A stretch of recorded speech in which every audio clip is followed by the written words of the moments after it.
बिस्मिल्लाहिर्रहमानिर्रहीम। अस्सलाम वालेकुम। यूट्यूब चैनल पर तारिक मतीन आपको खुश आमदीद कहता है। वज़ीर आज़म इमरान ख़ान ने बुध के रोज़ बांग्लादेश की वज़ीर आज़म शेख हसीना वाजिद को एक कॉल की थी। उस कॉल के बाद बड़ी ख़बरें और ज़बरदस्त ख़बरें सामने आ रही हैं। जब वज़ीर आज़म इमरान ख़ान ने ये कॉल की थी शेख हसीना वाजिद को, तो उसके बाद बड़ा वावेला मचा। हमारे यहाँ मीडिया हाउसेस ने, बाज़ बड़े सहाफ़ियों ने ये कहा कि वज़ीर आज़म इमरान ख़ान ने शेख हसीना वाजिद को नहीं, शेख मुजीब की बेटी को फ़ोन किया है, और वो जो एक गद्दार था, गद्दार करार दिया जाता था, उसकी बेटी को फ़ोन किया है। ये फ़ोन अगर मियाँ नवाज़ शरीफ ने किया होता, ये फ़ोन जो है वो अगर पीपल्स पार्टी से उसके किसी वज़ीर आज़म ने, बिलावल भुट्टो ने किया होता तो क्या होता, कितने फतवे लगते। इमरान ख़ान ने फ़ोन किया है तो कुछ भी नहीं हुआ, बड़ा शोर मचा। लेकिन अब जो है वो बड़ी ज़बरदस्त चीज़ें सामने आ रही हैं। वज़ीर आज़म इमरान ख़ान साहब की इस कॉल पर हम आगे जाकर इस व्लॉग में बात करेंगे, लेकिन ये जो कॉल है, इसके पीछे जो हालात का बिल्डअप है, जो चीज़ें हुई हैं, ये बड़ी ज़बरदस्त हैं और ये इलाक़ाई सियासत से ताल्लुक़ रखती हैं। इसलिए इसको एक ख़ास पर्सपेक्टिव में देखने की ज़रूरत है। इस वक्त बांग्लादेश हमारे रीजन में जो पॉलिटिक्स है उसमें अपने पड़ोसी भारत से दूर हो रहा है। बांग्लादेश चाइना के बहुत करीब हुआ है, बांग्लादेश पाकिस्तान के करीब हुआ है। ये इस रीजन की सियासत के हवाले से अहम तरीन है और वज़ीर आज़म इमरान ख़ान की उस कॉल को इसी तनाजुर में देखने की बहुत ज़्यादा ज़रूरत है। ये इस खत्ते की जो सियासत है, इस सियासत में अपने एलाइज बनाने की, अपने उस दुश्मन को जो आपको तनहा कर देना चाहता है, उस दुश्मन को जवाब देने की जो हिकमत अमली है, उसका हिस्सा है। देखें, बांग्लादेश का अखबार है भोरर कागोज, इसने एक आर्टिकल लिखा और द हिंदू ने इस आर्टिकल के बारे में ख़बर देते हुए अपनी हुकूमत की, मोदी की हुकूमत की नाकामियों की, पाकिस्तान की, चीन की कामयाबियों की निशानदही की है और ये जो हालात बदल रहे हैं, इन तमाम चीज़ों के बारे में बताया। बड़ी दिलचस्प खबर है। कलोल भट्टाचार्य जी ने द हिंदू में आर्टिकल लिखा है। अब उसमें मल्टीपल चीज़ें उन्होंने गिनवाई हैं कि क्या क्या हुई हैं जिनके नतीजे में बांग्लादेश जो है वो भारत से दूर हुआ है, चाइना के करीब हुआ है, पाकिस्तान के करीब हुआ है। पहली चीज़ तो कलोल भट्टाचार्य जी ये लिखते हैं कि गुज़श्ता 4 महीनों से जो रिवा गंगुली हैं, हाई कमिश्नर भारत की जानिब से बांग्लादेश में, उनकी तरफ से मुतअद्दिद कोशिशें की गई शेख हसीना वाजिद से मुलाकात की, लेकिन शेख हसीना वाजिद ने ये मुलाकात नहीं की। भारत की जानिब से बड़ा प्रेशर है कि रिवा गंगुली मिलें। भारत का जो मुकदमा है, भारत की जो बात है वज़ारत ख़ारिजा की, मोदी सरकार की, वो बांग्लादेश तक पहुँचाएँ, लेकिन शेख हसीना वाजिद ने 4 महीने की कोशिशों के बावजूद भी मुलाकात नहीं की है। इस वक्त हो क्या रहा है, भारत तिलमिला उठा है, मोदी सरकार पागल हो गई, ये मिन्नत समाजत कर रही है बांग्लादेश की कि वो वापस आए, करीब आए, ताल्लुकात बेहतर करे, लेकिन मोदी सरकार ने कुछ गलतियां की हैं। सबसे पहले तो ये जान लीजिए कि सिलहट में एक एयरपोर्ट पर तामीराती काम है, बहुत बड़ा मंसूबा है, तो उसका ठेका जो है वो बेजिंग अर्बन कंस्ट्रक्शन कंपनी को दे दिया गया है, चाइना की कंपनी है। इसके साथ साथ जो कॉक्स बाज़ार है, वहाँ पर जो काम हो रहा है, चीन उनको एक शिप रिपेयर यार्ड और उसका वहाँ पर वो था, और मरीन लाइफ जो है उसके हवाले से बड़ा काम होता था, वहाँ उनको एक पूरा नेवल बेस बना कर दे रहा है और जो शिप रिपेयर यार्ड है उसके भी बनाने में मदद दे रहा है। चीन के अपने मुफादात हैं इसमें, तो इस बात की भी भारत को बड़ी तशवीश है।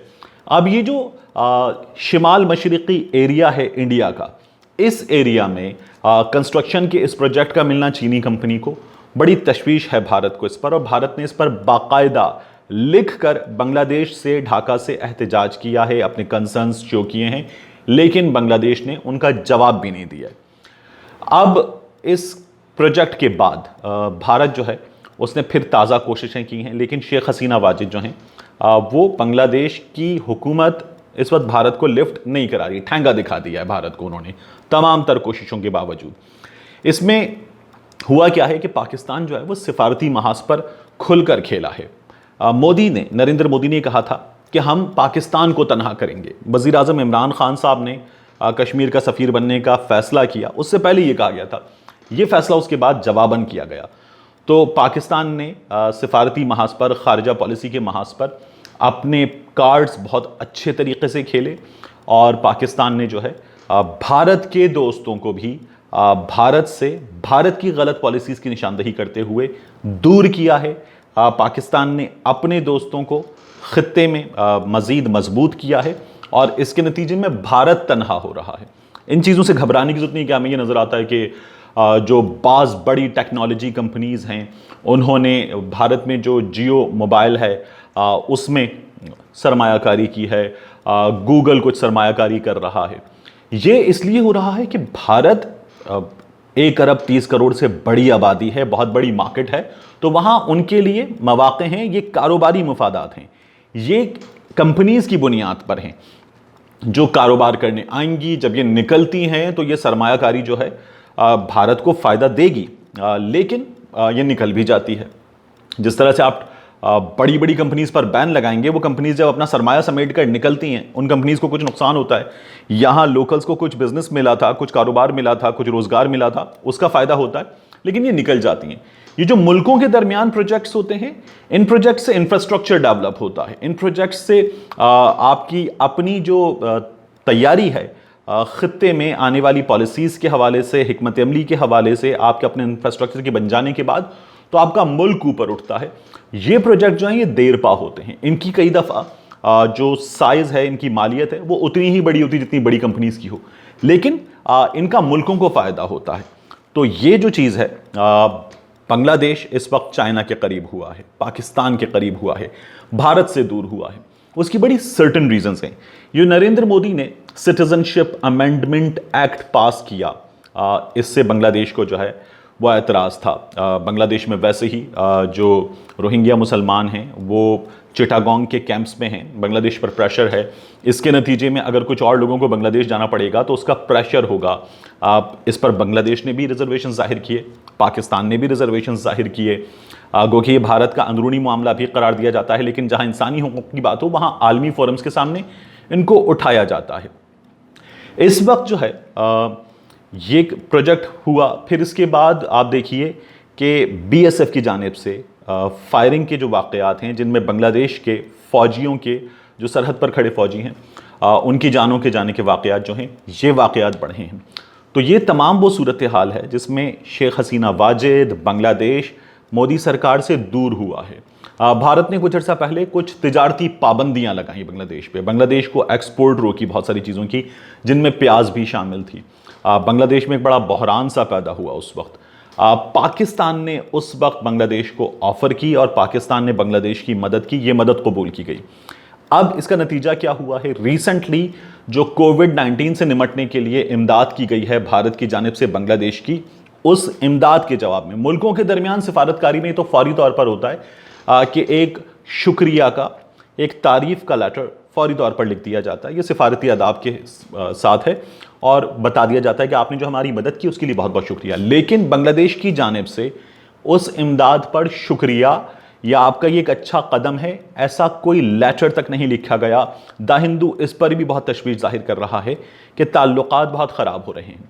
आप जाकर कलोल भट्टाचार्य जी का ये आर्टिकल पढ़ें, आपको अंदाज़ा होगा कि बांग्लादेश अब पाकिस्तान से ताल्लुकात बेहतर करने की कोशिश कर रहा है और इन ताल्लुकात के बेहतर करने में भी भारत रुकावट बन रहा है।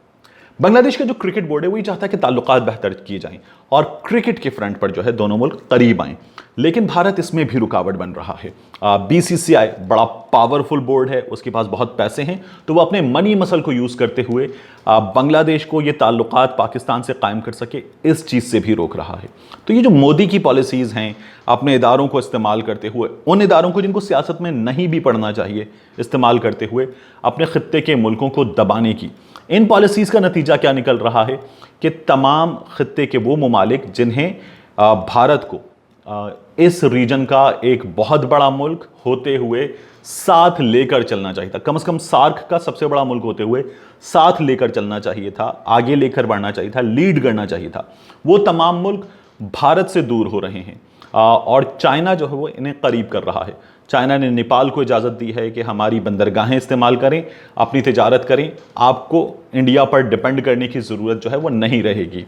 चाइना का जो डोकलाम है, भूटान से बाज़ मामलात पर तनाज़ा था, तो चाइना अब ये करने जा रहा है, ख़बर आ रही है कि अपने बाज़ एरियाज़ में ज़मीन के कुछ और तनाज़ात हैं, वहाँ चाइना जो है वो भूटान की बात माने और भूटान की बात मानकर ज़मीन के कुछ तनाज़ात में भूटान को वहाँ तक एक्सेस दे, उनका कंट्रोल दे उन इलाकों का, और भूटान का हक़ तस्लीम कर ले। लेकिन जवाबन कुछ ऐसे इलाके जो चाइना, भूटान और भारत के दरमियान हैं, और स्ट्रेटेजिक पॉइंट ऑफ व्यू से चीन और भारत के दरमियान बड़ी अहमियत रखते हैं, उनका कंट्रोल हासिल कर ले। ये कुर्बानी देकर चीन जो है ये फ़ायदा हासिल करने जा रहा है।